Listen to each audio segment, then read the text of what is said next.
découvert Trousseau avec la Réa brûlée. Ça m'a intéressé.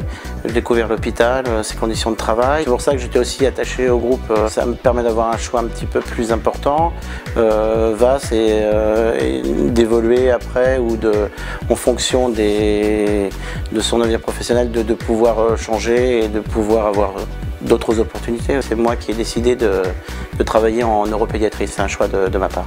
J'ai travaillé en tant qu'aide-soignant à l'hôpital de La Roche-Guyon, un centre de réadaptation et de rééducation en fait, pour enfants polyhandicapés.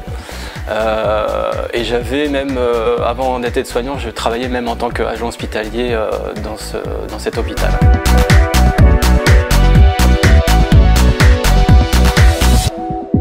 La neuro, c'est aussi beaucoup de pathologies associées. Ce sont des enfants qui ont des problèmes respiratoires, qui ont des problèmes de tenue, qui ont des problèmes musculaires, beaucoup de soins techniques, des prises de sang, des gestions des enfants qui ont des PAC, des enfants qui ont des difficultés respiratoires, donc il faut gérer les VNI, des enfants qu'il faut aspirer régulièrement. La spécificité du soin, c'est de surveiller que, en fait, au niveau de la gastrostomie, ce soit propre, ce soit pas inflammatoire. Un éventail est tellement énorme de maladies qu'en fait, on découvre des choses différentes. Et puis c'est vrai que c'est aussi vrai dans les autres services. C'est vrai que chaque pathologie, même si dans les livres elles sont décrites selon les enfants, c'est jamais la même. Enfin, donc il faut s'adapter. J'ai une pathologie qui évolue, les cas sont souvent complexes, donc c'est ce qui est motivant je trouve, pour ce travail. Donc on essaye d'associer un maximum les parents aux soins. Les infirmiers et les aides-soignants jouent un rôle très important sur le plan psychologique. Ils nous expliquent, avant chaque soin. Au premier abord, ça semble difficile pour ces parents-là. Donc c'est à nous de leur montrer calmement que ça se fait tout simplement.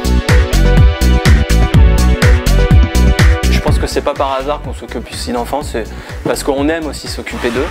Voilà, c'est des services bien spécifiques. Il faut être très précis en pédiatrie, ça c'est sûr.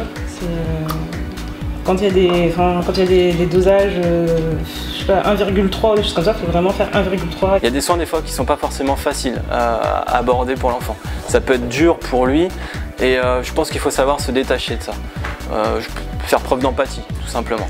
Là je vais prendre un petit peu de sang ici, d'accord. Après les médecins, on va attendre des analyses de sang. Que ça soit non douloureux, mais comme elle est un petit peu angoissée, qu'elle vient de sa dernière, on va quand même mettre un petit peu de méopa de façon très légère. Hop. On peut mettre le masque? Ouais, c'est parti. Tu connais des chansons? Ouais. Tu connais quoi comme chanson?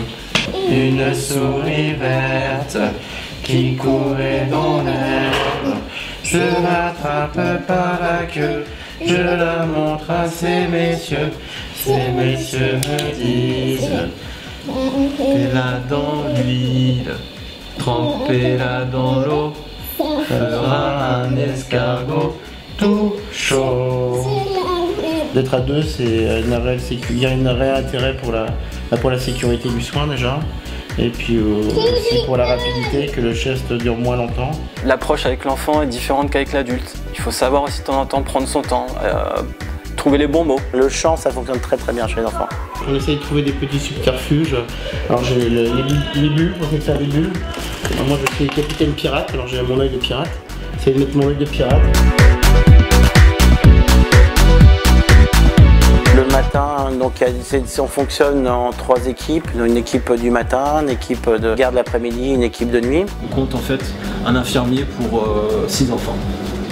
Voilà. Et avec 3 aides-soignantes normalement le matin et 2 généralement l'après-midi. Les plannings sont faits longtemps à l'avance, on sait, on s'organise. On a besoin des aides-soignants pour faire nos soins aussi. On est obligé de travailler aussi en binôme.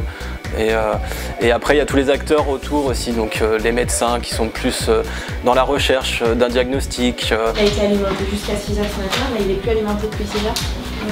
Un truc plutôt, mais il n'a plus rien depuis. Écoutez, dans ce service, la coordination entre l'équipe médicale et paramédicale, aussi bien les infirmiers que l'équipe soignante, est primordiale, puisqu'en neurologie, nous accueillons des enfants qui ont besoin d'une attention particulière. Là, je suis arrivée, je me suis vraiment sentie à l'aise tout de suite. Les collègues m'ont vraiment accueillie. Dès que j'avais des questions, des soucis, ils me répondaient sans problème. On a toujours des internes qui sont là, qui se partagent aussi les chambres ou les enfants. On n'est pas seul. On apprend beaucoup avec les kinés, avec les médecins, les diètes, les ergothérapeutes. Nous avons aussi une psychologue, parce que les parents ont besoin aussi d'aide, c'est très important. Nous avons aussi une école, une éducatrice. On est tous assez soudés entre nous, on va dans le même sens. C'est un moteur aussi de plus le matin pour me lever.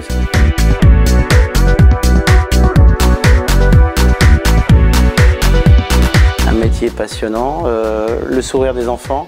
Guérir l'enfant ou, si dans la mesure du possible, améliorer ses conditions de vie dans la maladie.